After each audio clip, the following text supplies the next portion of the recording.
Figured while I was out here, these are bobolinks. These are my sign that summer's going to arrive, when the bobolinks arrive. You get a lot of birds through here during migratory season. These guys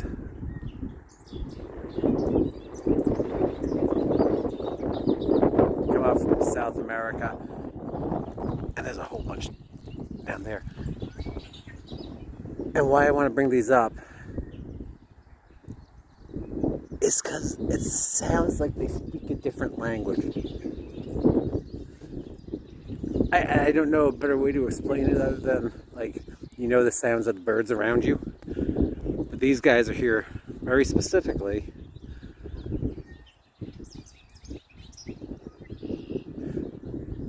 to get here before hay season. And they stick out like a sore thumb. I'm not going to get closer, but I'll post a picture of them.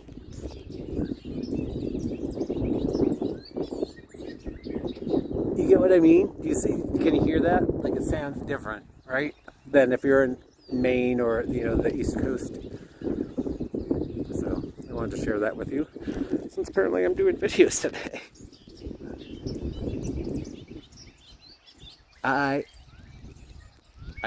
I'm agreeing with you guys. Happy summer.